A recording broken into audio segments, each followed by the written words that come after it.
Vamos ahora con la ponencia de Lorena Valdivieso. Ella trabaja en la Universidad de Valladolid y, como podéis ver en el PowerPoint, va a presentarnos su estudio sobre las prácticas educativas familiares vistas por los padres y por los hijos. Cuando quieras, Lorena. Yo la verdad que soy un poco gritona y a lo mejor se me oye de más. No sé si es en este o en el otro. Bueno, le doy. Ahora. ¿No? Sí, ya. Si en algún caso se me oye demasiado porque soy un poco gritoncilla, pues me avisáis. En la Universidad de Valladolid pertenezco al Departamento de Psicología y trabajo dentro del GIE, que es el Grupo de Investigación de Excelencia. Y hemos decidido buscar si los niños y los padres están de acuerdo sobre sus prácticas educativas. Os voy a ir presentando poco a poco cuáles son los antecedentes teóricos, la introducción.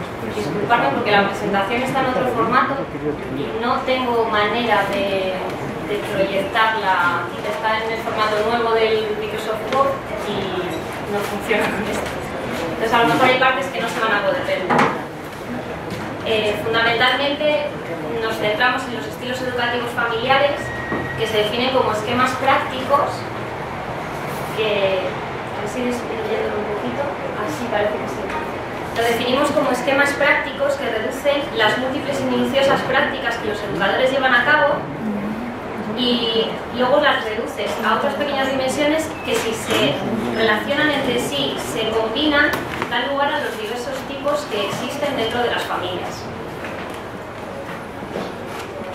Diana Baumbry desarrolló una tipología de 3 estilos educativos familiares que evidencian pues, cómo está esta relación. En la tabla podéis ver que esos estilos son el estilo autoritario, el estilo equilibrado y el estilo permisivo, y podéis ver en la tabla que el estilo autoritario se centra en un alto control de la situación, mucho respeto a la autoridad de los padres, pero poco afecto. Las prácticas equilibradas o democráticas son aquellas que tienen alto control, pero también tienen alto afecto. Y por otro lado, tenemos el estilo permisivo, que se caracteriza por bajo control y alto afecto. Por otro lado, tenemos el estilo negligente, que aunque no hay evidencia empírica de que exista como tal, muchos investigadores han trabajado sobre él.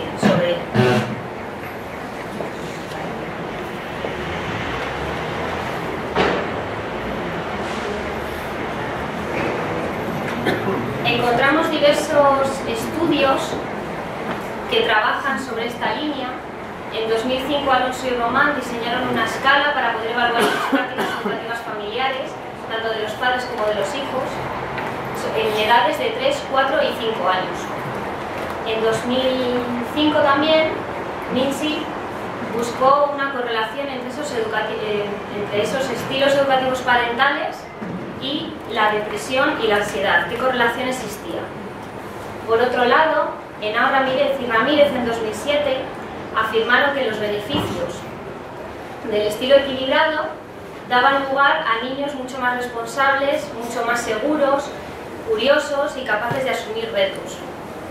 Los trabajos de investigación de Alonso y Román fueron replicados en cierto modo por Henao y García en 2009, quienes retomaron a su vez las hipótesis de Diana, y llegaron todos a las mismas conclusiones en relación con la existencia de un estilo equilibrado, principalmente en las familias, que no sabe si es fruto o no de la deshabilidad social. Y por último, el estudio piloto que inicié junto con el profesor José María Román Sánchez en 2011, que no llegamos a ninguna conclusión determinante porque no nos explicaban los resultados si el estilo educativo familiar influenciaba o no, pero lo que me salía en los resultados era que no. Entonces cambiamos una vez más las variables e iniciamos esta segunda parte. Lo que sí que puedo decir, y no sé por qué hay veces que se me oye más que otras, es que las investigaciones hasta este momento apuntan hacia la necesidad de trabajar sobre los estilos educativos parentales de cara a prevenir futuros problemas que tienen los niños en su entorno personal, laboral o escolar. Y bajo este marco nos planteamos una serie de objetivos. El principal, el objetivo general, sería determinar ese grado de acuerdo entre cómo lo perciben los padres y cómo lo perciben los hijos en relación a esas prácticas educativas familiares que están en el ámbito familiar. Y como objetivos específicos, por un lado, quisimos evaluar la percepción de los hijos, por otro lado, conocer la percepción que tienen los padres sobre sus propias prácticas, que fueran críticos con su actividad educativa en el hogar. Y por último tuvimos que hacer una revisión y actualización de las escalas de prácticas educativas familiares porque se detectaron errores en el estudio piloto. Los participantes del estudio totales fueron 536, que estaban compuestos por 200 unidades familiares, que entendemos unidad familiar como padre, madre e hijos. No tenemos en cuenta si su estado civil es casados, solteros, si se han juntado o no. Pero sí que es cierto que el 86,5% era una familia convencional, que no era reconstituida, ni había padres divorciados que se habían unido, en muchos casos eran así. Y teníamos esos 200 estudiantes de 3, 4, 5 y 6 años, donde un 43% eran niños, un 56% eran niñas, y teníamos 336 adultos. Estuvimos muy sorprendidos cuando inicialmente dijimos, bueno, pues que conteste uno de los dos progenitores y ya veremos qué pasa. Pero bueno, dijimos, vamos a ver si somos capaces de que mamás y papás contestaran al cuestionario. Y claro, podíamos tener hasta 400, pero tuvimos 336, aunque no esperábamos que sobre todo los papás colaborasen, porque en el 2005 los papás no habían colaborado. En este caso, de esos 336 adultos, 147 eran padres y 187 eran madres, y teníamos 2 tutores legales.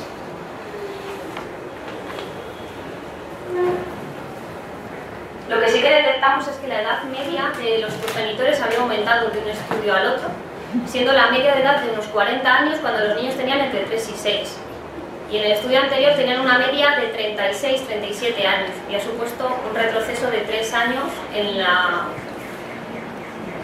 tener hijos a este mundo. Os voy a presentar el instrumento con el que trabajamos, que se llaman PEF, Escalas de Identificación de las Prácticas Educativas Familiares en Niños Pequeños, que son de Alonso y Román, como os he dicho antes, pero se hizo una revisión y adaptación en el 2011.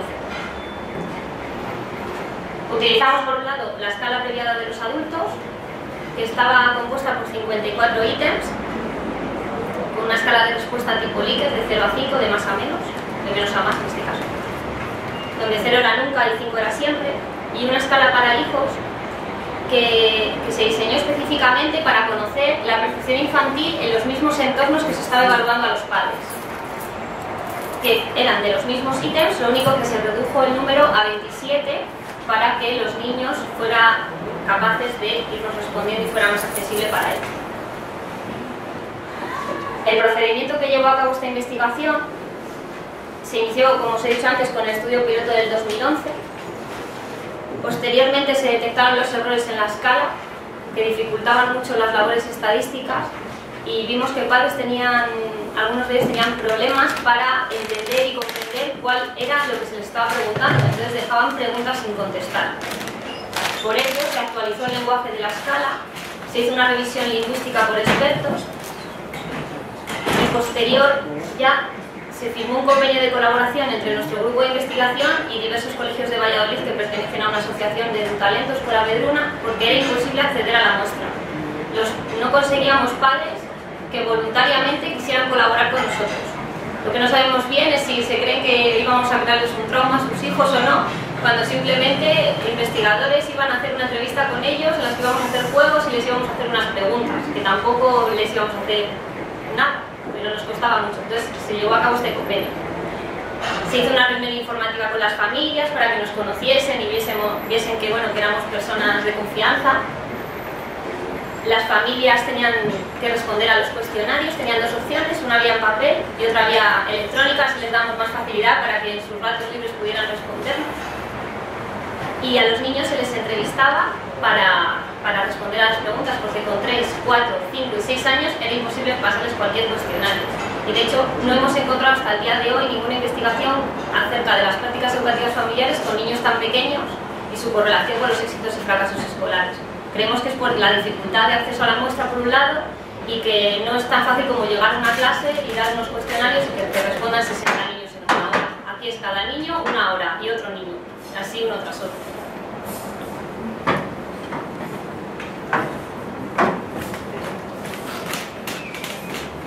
Me voy a centrar ya en los resultados.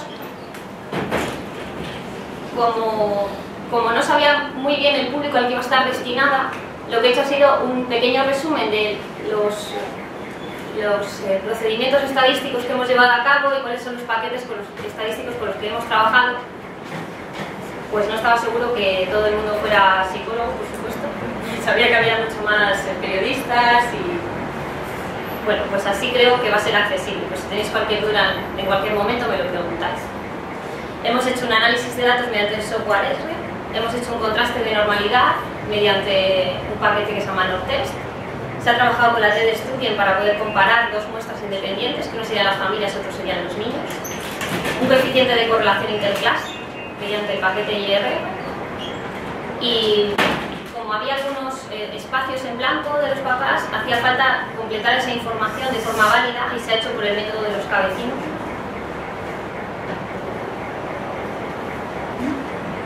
Y estos son principalmente todos los resultados que hemos encontrado.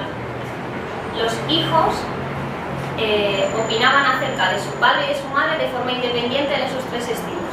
Y como podéis ver aquí, que está marcado con un círculo, el estilo equilibrado tanto de la madre como del padre es el que más puntuación ha recibido por parte de los hijos. Los hijos creen que sus papás son o tienen un comportamiento, unas prácticas educativas equilibradas, es decir, que tienen control y afecto por parte de sus padres en la casa. Los padres con 5,45 y las madres con una media de 5,38. Incluso creen que es más equilibrada un pelín más la práctica de los padres.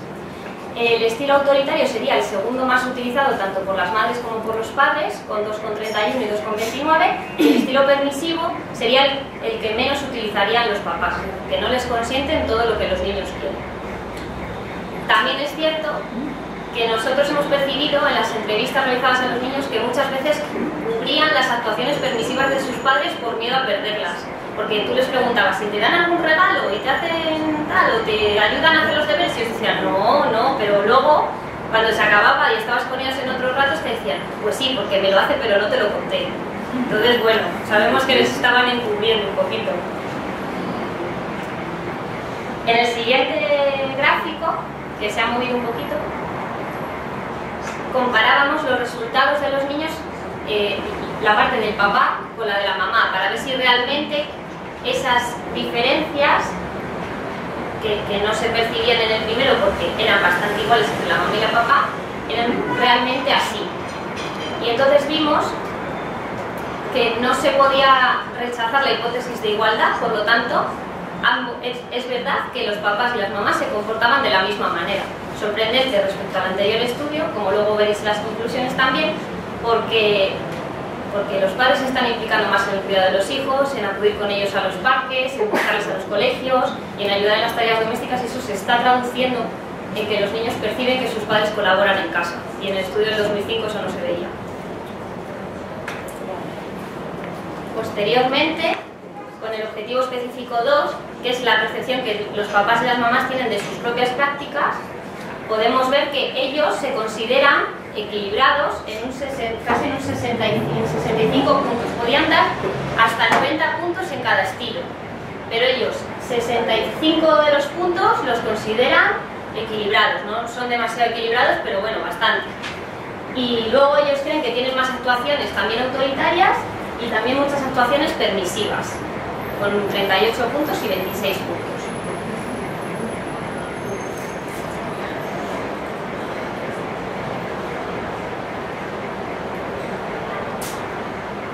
En cuanto al cuestionario, como hubo que hacer una adaptación y una revisión lingüística, pues hubo que hacer otra vez toda la estadística de ese cuestionario para seguir manteniendo su validez y su fiabilidad.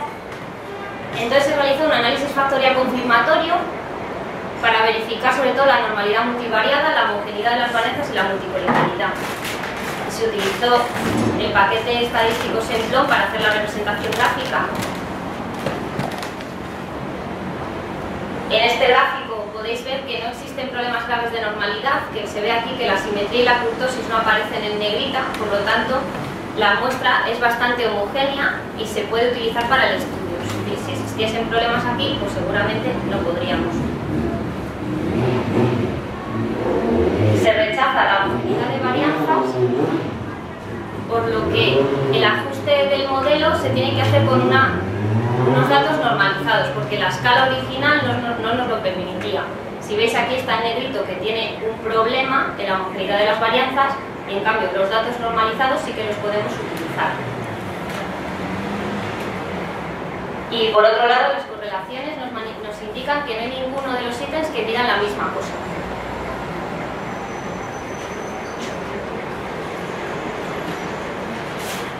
Una cosa importante es que sobre todo las prácticas educativas permisivas de los padres no influenciaban demasiado al modelo, porque solamente explicaban sobre el 100% el 0,02. Y entonces el modelo se quedaba en rojo, no funcionaba bien, y si eliminabas los papás permisivos de la muestra, el modelo quedaba ajustado, como veis en el gráfico paralelo, que ya no hay nada en rojo. Entonces vemos que las prácticas educativas de los papás permisivos no tienen mucha influencia sobre los niños.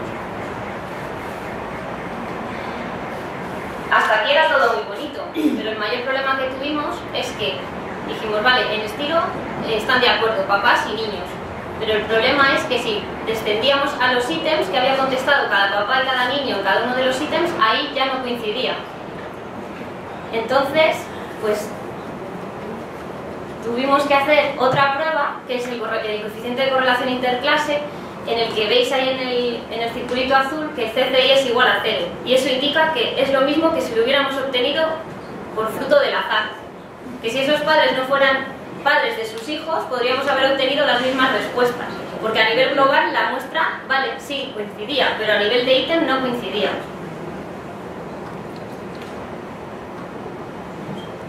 Como principales conclusiones, pues el análisis factorial nos permitía confirmar que seguíamos teniendo un modelo de un único factor, que tras comparar las respuestas dadas de los hijos sobre las prácticas educativas de sus padres por un lado y de las madres por otro no se observan diferencias significativas, que los datos muestran que los conjuntos de las prácticas más frecuentes son el estilo equilibrado tanto para la madre como del padre, que si comparamos las respuestas a las situaciones hipotéticas de los adultos con las de los niños, tampoco se observaban diferencias significativas en ninguno de los estilos, pero sin embargo no existe concordancia en los tres estilos, en los tres conjuntos, si miramos ítem a ítem, porque los estilos educativos por padres e hijos en puntuación total coinciden, pero en puntuación de ítem no coincide. Es lo que os decía antes, que el CCI nos salía igual a 0, que era casi lo obtenido por azar. Así que concluimos que no existe acuerdo en la percepción de las prácticas educativas familiares entre los padres y los hijos, desgraciadamente, aunque lo teníamos todo muy bonito, pero no ha sido así. Y para futuras investigaciones había que ver la influencia sobre el rendimiento académico, comprobar si ese desacuerdo es fruto de la deseabilidad social de los padres o de los niños, el encubrimiento que hay por parte de los niños de las actuaciones de sus padres, o si es un problema de comunicación, que es que los padres no son capaces de transmitir a sus hijos lo que realmente les quieren decir, o los hijos no son capaces de entenderles, algo pasa. Y como nota al final, decir que estas conclusiones tienen una generalización limitada, porque la muestra ha sido no probabilística y es generalizable únicamente a la muestra objeto de estudio o a una muestra semejante.